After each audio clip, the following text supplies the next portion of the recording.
주님 말씀하시며 내가 나가리다.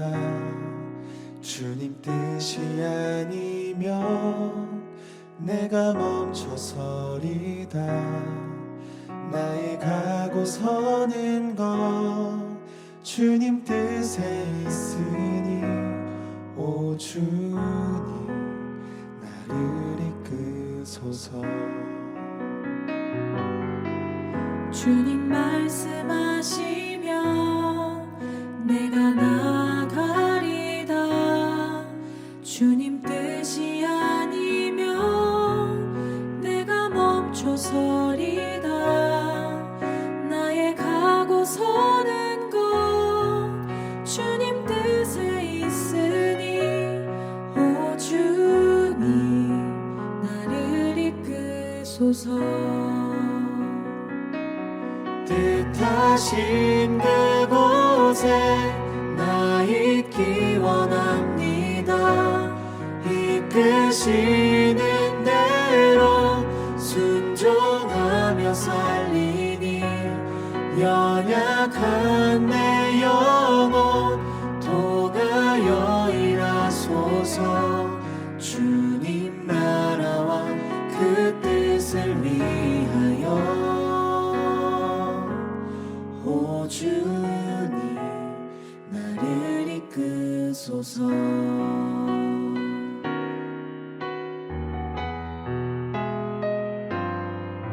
주님 말씀하시면 내가 나가리다. 주님 뜻이 아니면 내가 멈춰서리다. 나의 가고 서는 것 주님 뜻에 있으니 오 주님 나를 이끄소서. 뜻하신 그곳에 나 있기 원합니다.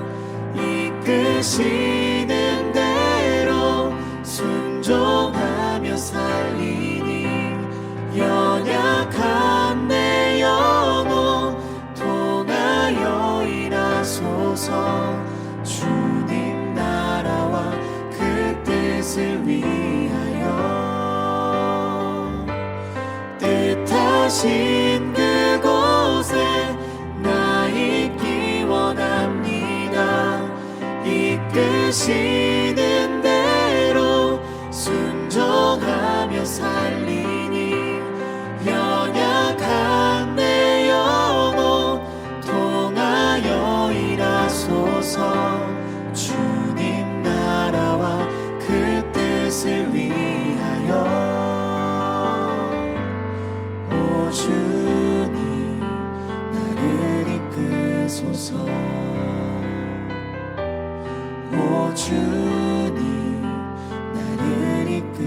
하소서.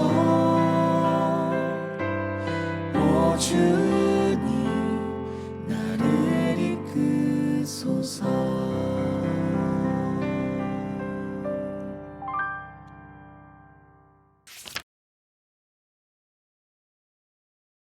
창세기 12장 1절부터 5절 말씀. 여호와께서 아브라함에게 이르시되 너는 너의 고향과 친척과 아버지의 집을 떠나 내가 내게 보여줄 땅으로 가라. 내가 너로 큰 민족을 이루고 내게 복을 주어 내 이름을 창대하게 하리니 너는 복이 될지라. 너를 축복하는 자에게는 내가 복을 내리고 너를 저주하는 자에게는 내가 저주하리니 땅의 모든 족속이 너로 말미암아 복을 얻을 것이라 하신지라. 이에 아브람이 여호와의 말씀을 따라갔고 롯도 그와 함께 갔으며 아브람이 하란을 떠날 때에 75세였더라. 아브람이 그의 아내 사레와 조카 롯과 하란에서 모은 모든 소유와 얻은 사람들을 이끌고 가나안 땅으로 가려고 떠나서 마침내 가나안 땅에 들어갔더라. 아멘. 예집 가족 여러분 안녕하세요. 설 명절 잘 보내셨나요? 우리 6번째 예집 말씀 함께 나누도록 하겠습니다. 오늘은 아브라함에 대해서 나눌 텐데요. 그 전에 어떤 역사가 있었는지 한번 복습해 보도록 하겠습니다.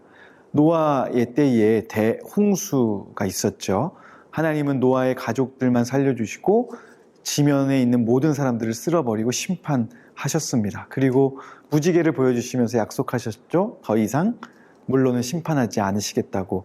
그때 생존했던 사람이 총 8명이었죠. 노아의 부부, 세 아들의 부부들만 살아남았습니다. 그 부부들이 다시 하나님께 예배를 드리고 주님 말씀 잘 듣겠다고 다짐했지만 사람들의 그 죄는 끊이지 않았습니다. 또 오랜 시간이 지나서 사람들이 신할평지라는 곳에서 바벨탑을 세웁니다. 그들 마음에 어떤 마음이 있었냐면 11장 4절 창세기 말씀 보면 우리 이름을 내고 라고 기록되어 있죠. 사람은 하나님을 위해서 살아야 되고 하나님께 모든 영광을 돌려야 하는데 자기 스스로를 높이고 드러내고자 하는 마음들을 가지고 하나님처럼 되려고 높은 탑을 쌓았던 겁니다. 그 교만했던 사람들의 모습을 보고 하나님은 너무너무 또 속상하셨죠. 그래서 그때 당시에는 말이 하나였는데 사람들의 말을 흩어버려서 한국어, 영어, 중국어 다양한 말로 각 사람들이 말하게 됐어요. 그래서 서로 말이 맞지 않아서 나눠지고 흩어지게 되었습니다. 하나님과 사람의 약속이 점점 희미해지는 것 같고 사람들의 죄가 커지는 그때 하나님은 한 사람을 부르셨습니다. 그 사람이 바로 오늘 말씀에 등장하는 아브람이었습니다. 하나님은 아브람을 부르셔서 3가지를 명령하시는데요. 첫째는 떠나라 말씀하셨습니다. 고향 친척 아버지의 집을 떠나라 이렇게 말씀하셨고 두 번째는 가라라고 말씀하셨습니다. 어디라고 구체적으로 장소를 얘기하지 않고 내가 너에게 보여줄 땅으로 가라 이렇게 명령하셨습니다. 세 번째 명령은 되리라 였습니다. 2가지가 될 것이라고 했는데 첫째는 큰 민족이 될 것이라고 했고 두 번째는 복이 될 것이다. 복의 근원, 쉬운 말로 하면 복의 뿌리가 될 것이다 라고 명령하셨죠. 갈대아 우르 하란에서 잘 먹고 잘 살던 아브라함에게 하나님이 찾아오신 겁니다. 그리고 고향을 떠나서 내가 보여줄 땅으로 가라고 말씀하셨던 거죠. 여러분, 하나님이 아브라함을 불렀을 때 아브라함이 떠나는 것이 쉬웠을까요? 결코 그렇지 않았을 겁니다. 잘 생각해 봅시다. 자신의 가족들이 다 살고 있는 고향을 떠나는 것이 쉬운가요? 모든 삶의 기반이 있고 친구들도 가족들도 다 있는 곳을 버리고 떠나야 하는 상황이었죠. 떠나라고 하시면서 또 구체적으로 어디로 가라, 그럼 내가 널 도와줄게라고 말씀하시지 않고 내가 내게 보여줄 땅으로 가라 라고 말씀하셨습니다. 우리가 멀리 떠날 때도 도착할 장소를 정해놓고 가죠. 내비게이션에서도 도착 장소를 검색해서 가는데 하나님은 어디라고 말하지도 않고 그냥 가라고 말씀하신 거죠. 세 번째는 뭐였죠? 되리라 말씀하셨는데 큰 민족이 되리라고 하셨지만 그 당시에 아브라함이 나이가 75세 할아버지였는데 그에게는 아들이 없었습니다. 아들 한 명도 없는 사람에게 큰 민족이 되겠다라는 약속이 콧방귀 낄 얘기가 아니겠어요? 그리고 두 번째, 복이 될 것이라고 했는데 이미 아브라함은 그 갈대아 우르에서 손꼽히는 부자였고 잘 먹고 잘 사는 사람이었습니다. 이미 충분히 복 받을 대로 받았는데 굳이 더 복이 돼야 할까라는 생각이 들 수도 있었겠죠. 그런데 아브라함은 가족을 포기하고 삶의 기반을 포기하고 어디인지도 모르는 곳, 그곳을 향하여서 떠나게 됩니다. 오늘 본문의 4절 말씀 보면 아브라함은 여호와의 말씀을 따라 갔다라고 오늘 말씀은 기록하고 있죠. 아브라함이 갔던 곳은 어디였나요? 바로 가나안 땅이었습니다. 갈대아 우르에서부터 가나안까지 얼마나 먼 거리냐면 1500km 정도 걸어가야 한 너무나 먼 거리였어요. 지금으로 계산하면 서울과 부산을 왔다 갔다 하고 다시 한번 부산에 갈 정도의 거리라고 할 수 있는 거죠. 그 먼 거리를 자신의 생각도 아니고 경험도 아니고 오직 하나님의 말씀만 의지해서 갔던 믿음의 사람이 바로 아브라함이었습니다. 아브라함이 가나안 땅에 가서 어떤 삶을 살게 되었을까요? 오늘 함께 나눠보진 않았지만 창세기 12장 이후의 말씀들을 살펴보면 그 복의 결과를 우리가 확인해 볼 수 있습니다. 두 가지가 되리라 말씀하셨죠. 첫 번째는 큰 민족이 되겠다 말씀하셨는데 하나님의 말씀대로 아브라함이 100세에 아들을 얻습니다. 그 아들이 바로 이삭이죠. 이삭을 통해서 하나님은 큰 민족을 이루어 나가시고 특별히 택하신 이스라엘 사람들, 이스라엘 민족을 만들어 가시죠. 그 약속을 지켜주셨습니다. 하나님은 이스라엘을 통해서 하나님 나라의 역사를 이루어 가시면서 아브라함의 이름을 바꿔주시죠. 아브라함으로 바꿔주시는데 그 이름의 뜻은 모든 민족의 아버지다라는 뜻입니다. 하나님의 약속대로 큰 민족을 이루어 주셨죠. 두 번째는 무슨 약속이었죠? 복이 될 것이다. 복의 근원, 복의 뿌리가 될 것이다 라고 약속했는데 그 말씀도 이루어 주셨습니다. 아브라함뿐만 아니라 아브라함 주변 사람까지도 복을 받게 만드셨죠. 하나님이 처음에 아브라함을 부르실 때 너를 축복하는 사람들은 복을 받고 너를 저주하는 사람은 저주를 받겠다 했는데 창세기 역사를 살펴보면 정말 그렇게 되었습니다. 아브라함과 잘 지냈던 사람들은 같이 복받았고 아브라함을 판단하거나 미워했던 사람들은 하나님께 저주를 받았다는 사실을 우리가 알 수 있죠.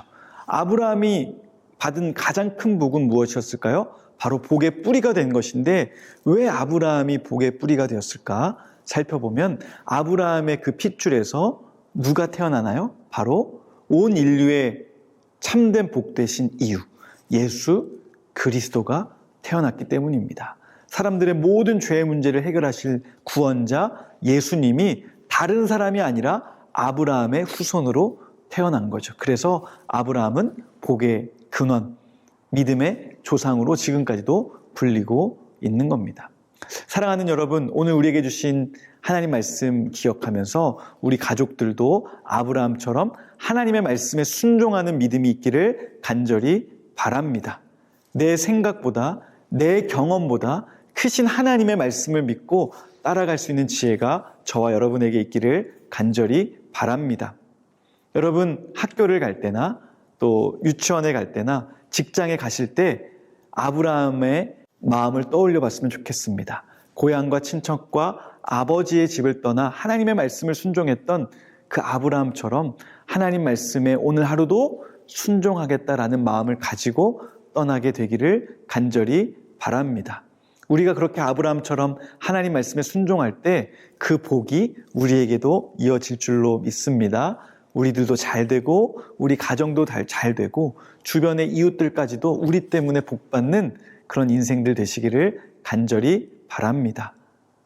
우리가 이제 한 달 또 2월 달을 새롭게 시작하는데 2월 달부터 다시 시작되는 2022년에는 더 하나님 말씀 붙들고 순종하는 가족 되어서 복의 통로로 쓰임받는 우리 모두가 되기를, 우리 모든 예집 되기를 주님의 이름으로 축복합니다. 함께 기도하겠습니다. 하나님 아버지 은혜를 감사합니다. 오늘 말씀을 통해서 아브라함의 순종을 배웠습니다.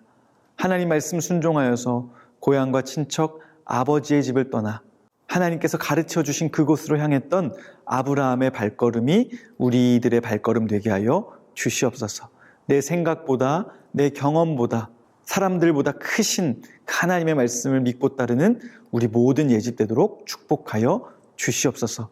우리가 복의 통로 되기를 원합니다. 복의 근원 되기를 원합니다.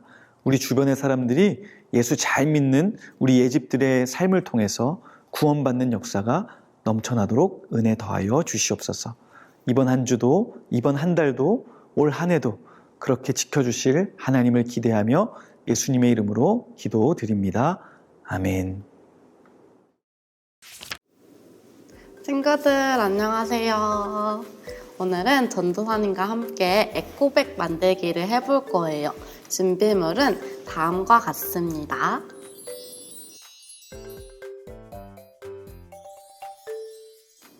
먼저 에코백을 준비해주세요. 그런데 꼭 에코백이 아니어도 괜찮아요. 친구들의 학교 가방이나 유치원 가방 등 어떤 가방이든 좋습니다. 이 가방을 예쁘게 꾸며줄 건데요. 전도사님은 이렇게 배지와 브로치 그리고 키링을 준비해봤어요. 이 키링은 하나님이 너를 사랑해 라고 말해주는 것 같아서 참 좋은 것 같아요. 이제 가방을 예쁘게 꾸며줄게요.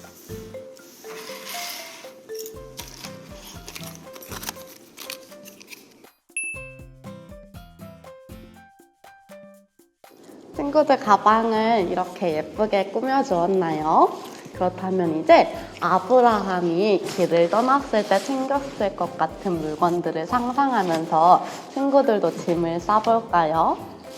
전도사님은 목이 마르니까 물이 든 물병을 먼저 챙길게요. 그리고 하나님의 말씀을 읽어야 되니까 성경책도 챙길게요. 그리고 가정 예배를 드려야 하니까 예집도 챙길게요.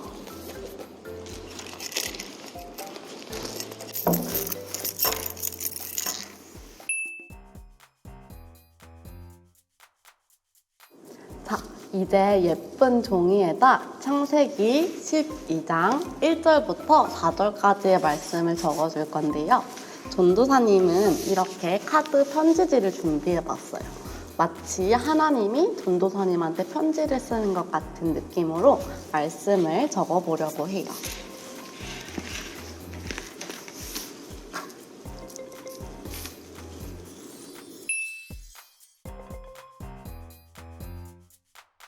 네, 말씀을 다 적었나요? 다 적은 친구들은 말씀을 적은 종이를 가방에 넣어줄 거예요. 이때 이렇게 말씀을 적은 종이를 가방에 넣는 이유는 친구들이 학교를 갈 때나 유치원을 갈 때나 어디를 가든지 하나님의 말씀을 기억하자는 의미예요.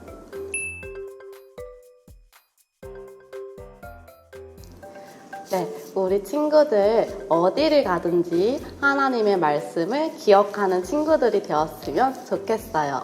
그럼 안녕.